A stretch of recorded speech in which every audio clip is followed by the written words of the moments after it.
दूर एक ऐसी सरजमीन में जहां बुलंदोबाला पहाड़ आसमान से हम कलाम थे, दरियाओं का पानी चांदी की तरह चमकता था और जंगलों में परिंदों की सुरीली आवाजें फिजा को महकाती थीं, बादशाह रहीम खान की अजीम सल्तनत फैली हुई थी। यह सल्तनत अपनी खूबसूरती, अदल व इंसाफ और खुशहाली के लिए मशहूर थी। इसका दिल एक शानदार किला था, जिसके सुनहरे मीनार सूरज की रोशनी में जगमगाते थे और रात को चांद की चांदनी में चमकते थे। किले के चारों तरफ वसीय बागात फैले थे, जहां गुलाब, यास्मीन और मोतिया के फूल खिलते थे।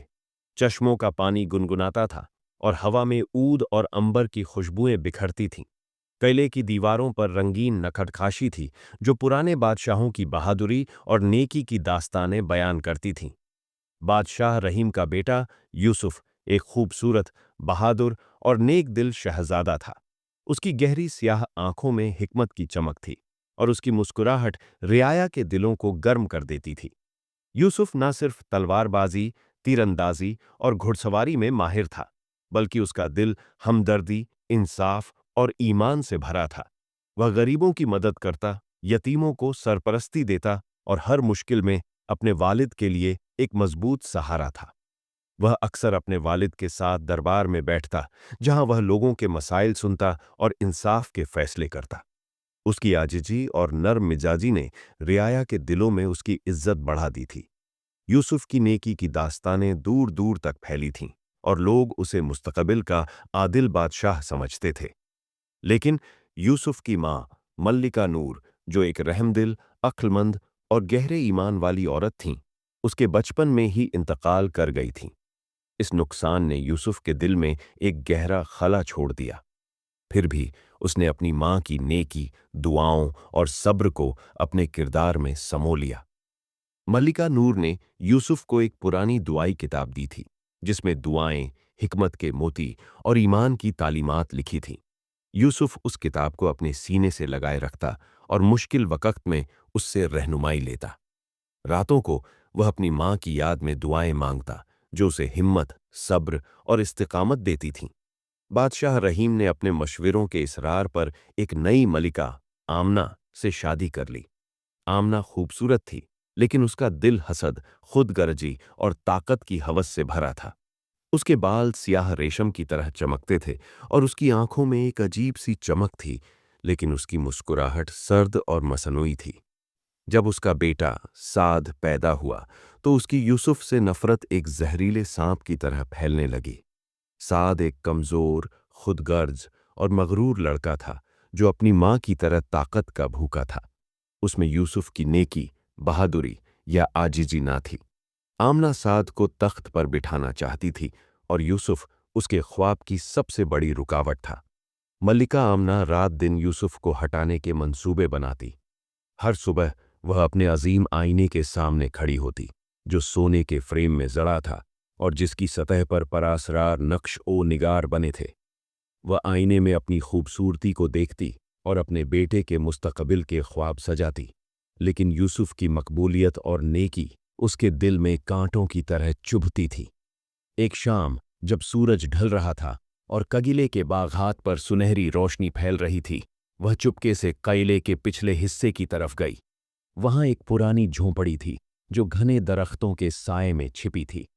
उस झोंपड़ी में जहरा नाम की एक औरत रहती थी। जहरा को लोग जादूगरनी कहते थे, क्योंकि वह जादू के गहरे राज जानती थी। वह काइले की मुर्गियों की देखभाल करती थी, लेकिन उसकी आंखों में एक परासरार चमक थी और उसका हुस्न वक्त के साथ न बदलता था। उसकी झोंपड़ी के बाहर फूलों की क्यारियां थीं, जिनसे अजीब सी खुशबू उठती थी। उसकी आवाज ऐसी थी जैसे राजों से भरी हो।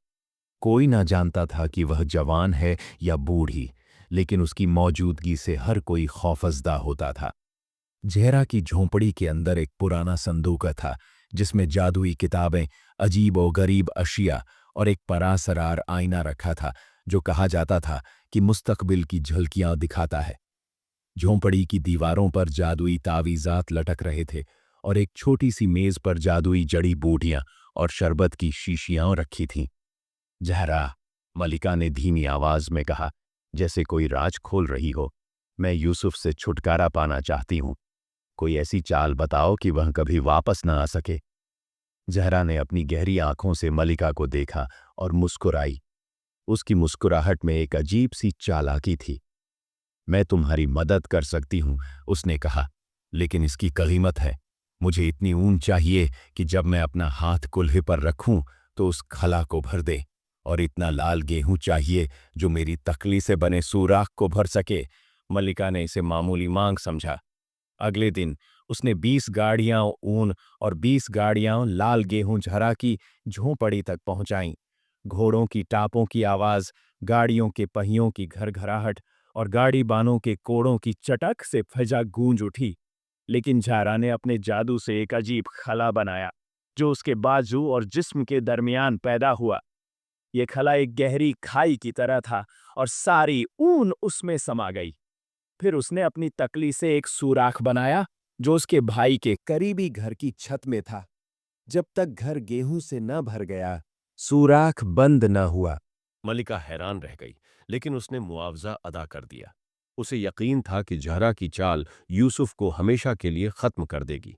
जहरा ने कहा, दूर एक गहरी झील है, लफ अरण, जहां पानी का बादशाह सुल्तान मुराद रहता है, जो मेरा भाई है। उसके बाग में 3 सुनहरे सेब हैं, जो रात को सितारों की तरह चमकते हैं और जिनकी रोशनी से तारीकी खत्म हो जाती है। उसके अस्तबल में एक उम्दा सियाह घोड़ा है, जो तूफान से तेज दौड़ता है और जिसकी टापों से जमीन कांपती है। और उसके किले में एक जादुई कुत्ता समूर है, जिसकी आंखों में जादू की ताकत है, जो दुश्मनों को अपनी नजर से रोक सकता है। यूसुफ को ये चीजें लाने के लिए भेजो। वह 1 साल और 1 दिन में वापस आए, वरना वह कभी वापस नहीं आ पाएगा, क्योंकि कोई इंसान इन खजानों को बगैर जादू के हासिल नहीं कर सकता। जहरा ने अपने संदूक से एक चमकती हुई शतरंज की बिसात और घोटियां निकालीं, जो सोने और चांदी से बनी थीं। बिसात पर अजीबो गरीब नक्शो निगार बने थे, जो रोशनी में हल्की हल्की हिलते दिखाई देते थे। इससे यूसुफ के साथ खेलो, जहरा ने कहा। शर्त लगाओ कि हारने वाला जीतने वाले की बात मानेगा। यह बिसात जादुई है, तुम जीत जाओगी। लेकिन याद रखो, सिर्फ एक खेल खेलना, क्योंकि जादू दोबारा काम नहीं करेगा। मलिका किले वापस आई और यूसुफ को शतरंज खेलने के लिए बुलाया। वे एक उम्दा हॉल में बैठे, जहां दीवारों पर रंगीन कालीन लटक रहे थे, जिन पर पुराने बादशाहों की बहादुरी की दास्तानें बनी थीं। मशालों की रोशनी बिसात पर पड़ रही थी और हवा में ऊद और अंबर की खुशबू फैली थी। हॉल की छत पर सोने और चांदी के झाड़ फानूस लटक रहे थे, जो रोशनी के झिलमिलाते मोतियों की तरह चमकते थे। यूसुफ, जो शतरंज का माहिर था, ने सोचा कि ये एक मामूली दावत है। वह बिसात के सामने बैठ गया, उसकी आंखों में इत्मीनान की चमक थी। आज हम शर्त पर खेलेंगे, मलिका ने मुस्कुराते हुए कहा। जो हारेगा उसे जीतने वाले की बात माननी होगी। यूसुफ ने शर्त कबूल कर ली, हालांकि उसे मलिका की नीयत पर शक था। उसने अपनी मां की दुआई किताब को सीने से लगाया और सोचा कि वह अपनी महारत से जीत जाएगा। खेल शुरू हुआ। यूसुफ ने अपनी घोटियां हिकमत से चलाईं, लेकिन अचानक उसकी आंखों पर धुंध छा गई। उसके हाथ कांपने लगे और वह गलत चालें चलने लगा। वह हैरान था, उसके साथ क्या हो रहा था। जादुई बिसात ने उसके जहन पर जादू कर दिया था और उसे लगा जैसे कोई उसके ख्यालात को कंट्रोल कर रहा हो। आखिरकार मलिका ने आखिरी चाल चली और जोर से हंसते हुए बोली, यूसुफ, अब तुम मेरी मर्जी मानोगे। 1 साल और 1 दिन के अंदर तुम मुझे 3 सुनहरे सेब, उम्दा सियाह घोड़ा और जादुई कुत्ता समूर लाओगे, जो पानी के बादशाह के पास हैं। यूसुफ का दिल धक से बैठ गया। वह समझ गया कि यह एक नामुमकिन काम है और मलिका उसकी जान लेना चाहती है। लेकिन उसने अपना खौफ छिपाया और अपनी मां की दुआ पढ़ी। उसके दिल में एक अजीब सी ताकत जागी। उसने कहा, मैं यह करूंगा, अगर ये इंसान के बस में हुआ। लेकिन एक और खेल खेलें, वही शर्त के साथ। मलिका अपनी जीत पर मगरूर दोबारा खेलने को राजी हो गई। इस बार जादुई बिसात का असर खत्म हो चुका था। यूसुफ ने अपनी महारत और सब्र से खेल जीत लिया। जब मल्लिका हारी, उसका चेहरा जर्द पड़ गया। यूसुफ ने कहा, अब मेरी बारी है। जब तक मैं वापस ना आऊं, तुम्हें किले के सबसे बुलंद मीनार पर बैठना होगा और सिर्फ इतना लाल गेहूं खाना होगा जितना तुम अपनी तकली से उठा सको। मल्लिका को यह सजा सख्त लगी, लेकिन उसे यकीन था कि यूसुफ कभी वापस नहीं आएगा। वह बुलंद मीनार पर चढ़ गई, जहां ठंडी हवाएं चलती थीं और उकाब उसके सर पर मंडलाते थे। वह अपनी तकली से गेहूं चुनकर खाती और उसके दिल में नफरत का जहर बढ़ता जाता था। मीनार के ऊपर एक छोटी सी कोठरी थी, जहां वह दिन रात अपनी नाकामी पर गुस्सा करती और यूसुफ के खिलाफ बद्दुआएं मांगती। यूसुफ ने अपने वफादार दोस्त उमर से रहनुमाई ली और एक जादुई घोड़े के साथ सफर शुरू किया। उसका सफर उसे एक गहरे जादुई जंगल में ले गया, जहां दरख्तों के साए जमीन पर अजीब शक्लें बनाते थे और हवा में सरगोशियां गूंजती थीं। जंगल के दरख्त इतने बुलंद थे कि उनकी चोटियां आसमान को छूती दिखाई देती थीं। उनके पत्ते सूरज की रोशनी में हीरों की तरह चमकते थे। जंगल में एक अजीब सी खामोशी थी, लेकिन कभी कभी परिंदों की आवाजें या पत्तों की सरसराहट सुनाई देती थी। यह जंगल जादुई था और इसका मुहाफिज एक रहनुमा रूह थी, खालिद। खालिद एक बूढ़ा शख्स था, जिसकी सफेद दाढ़ी जमीन को छूती थी। उसकी आंखों में इल्म और रहमत की रोशनी थी।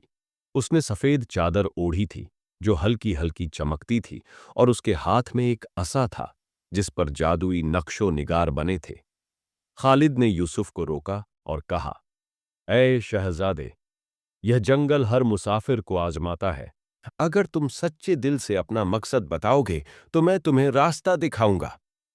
यूसुफ ने अपनी कहानी सुनाई और अपनी मां की दुआई किताब दिखाई। खालिद ने किताब को देखा और मुस्कुराते हुए बोला, तुम्हारा दिल साफ है और तुम्हारी नीयत नेक है। तुम्हारी मां की दुआएं तुम्हारे साथ हैं, लेकिन इस जंगल से गुजरने के लिए तुम्हें 3 आजमाइशें पास करनी होंगी। ये आजमाइशें तुम्हारे ईमान, सब्र और नेकी की जांच करेंगी। जंगल की 3 आजमाइशें। पहली आजमाइश एक जादुई नदी थी, जिसका पानी आग की तरह जलता था। इसके किनारों पर शोले बुलंद हो रहे थे और इसकी गर्मी से यूसुफ का चेहरा झुलस रहा था। खालिद ने कहा, इसे पार करने के लिए अपने दिल की दुआ पढ़ो। यूसुफ ने अपनी मां की दुआई किताब खोली और एक दुआ पढ़ी जो उसे ईमान की ताकत देती थी। जैसे ही उसने दुआ मुकम्मल की, नदी का पानी ठंडा हो गया और एक चमकता हुआ पुल उस पर बन गया। यूसुफ ने घोड़े के साथ पुल पार किया और उसे एक अजीब सी सुकून की कैफियत ने घेर लिया। दूसरी आजमाइश एक भूल भुलैया थी, जहां दीवारें खुद हिलती थीं। दीवारें पत्थर और कांटों से बनी थीं और उनसे अजीब सी आवाजें निकलती थीं, जैसे कोई सरगोशी कर रहा हो। खालिद ने कहा, अपने दिल की आवाज सुनो और अपने ईमान पर भरोसा रखो। यूसुफ ने अपनी आंखें बंद कीं और अपनी मां की दुआई किताब को सीने से लगाया। उसने अपने दिल में अल्लाह से रहनुमाई मांगी। अचानक उसे एक सुनहरी रोशनी नजर आई, जो उसे भूल भुलैया से बाहर ले गई। जब वह बाहर निकला तो उसने देखा कि भूल भुलैया गायब हो चुकी थी और उसकी जगह एक खूबसूरत बाग था, जहां फूलों की खुशबू फैली थी।